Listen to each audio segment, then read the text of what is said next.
kamusta?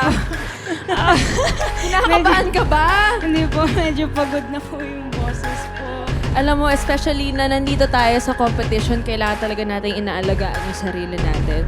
Parang ano nga eh. Talagang wow! As in, explosive yung ano. Hindi ko nahalata na pagod yung boses mo. Pero syempre, nandito ang ating Clash Panel. Tatanungin natin sila, Viel, kung ano man sabi nila. Clash Panel! Hi, Viel! Hello po, Kuya JL.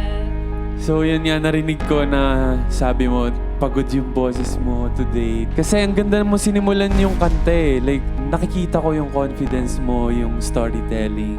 Siguro yun nga, kailangan lang talaga ingatan yung boses natin. Pero, nagawa mo pa rin yung best mo. Congratulations, Viel. Thank you po. Hi, Viel! Good Hello evening! po, Ate Jillian.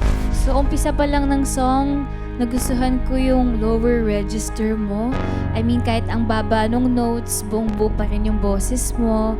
And kahit pagod yung boses mo, grabe pa rin yung mga belts mo, ha? So, congrats sa'yo na na-maintain mo pa rin yun.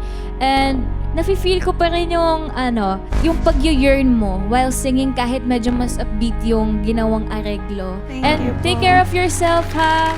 Take care of yourself. Huwag mo hayaan magkasakit ka. Health is wealth. Okay? Opo, thank you po. Wait, so yung yearn, explain mo muna sa iba kasi baka mamaya Okay. tayo lang nakakaintindi. Yearning, yung parang, kunwari, yung may gusto ka talaga isang tao, pero alam mo, hindi mo masasabi, parang, Ay. Ano, if Ano ba? ever? So, yearner ka ba, Jillian? Ay. If Well- ever na merong tao ever. starts with the letter... well, I am a secret yearner. Ay. Kaya mahilig ako sa mga songs na ganyan. Viel, we felt the emotion. Pero why did you move a lot? Yun ang gusto kong malaman. Siguro po mas comfortable po ako na makagalaw po ng sobra po kasi po parang ma-release ko po yung kaba, yung stress po na nasa isip ko po ngayon. Ayun po. Okay. So things to keep, definitely your emotion. Things to improve. Yung minsan, there can be too many actions. Dapat bagay pa rin dun sa sinasabi ng kanta, yung main meaning. Kasi kapag sumobra na yung galaw or minsan there are dances na parang ba't siya sumayaw sa part na to, malungkot yung linya. Yung mga ganun, minsan iisipin ng tao. So careful lang dun sa mga parts na yun.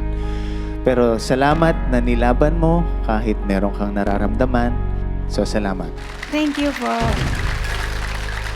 Thank you, Clash Panel, and thank you, Viel. Thank you po. Hannah, please join us here. Clash Panel! Sino ang pasok sa top 9? Ang mananatili sa top of the clash ay si...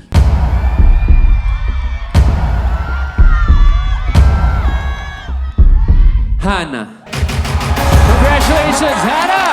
Pasok ka na sa top 9! Kinabukasan ay tagal nang hinahanap.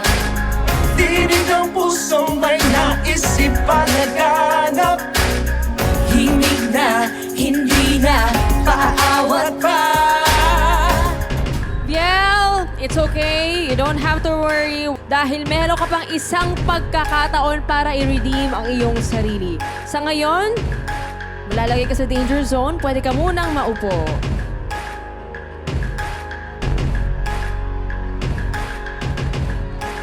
Alright, tawagin naman natin sa Clash Arena ang susunod na maglalaban. Inigo and Violet, let's go!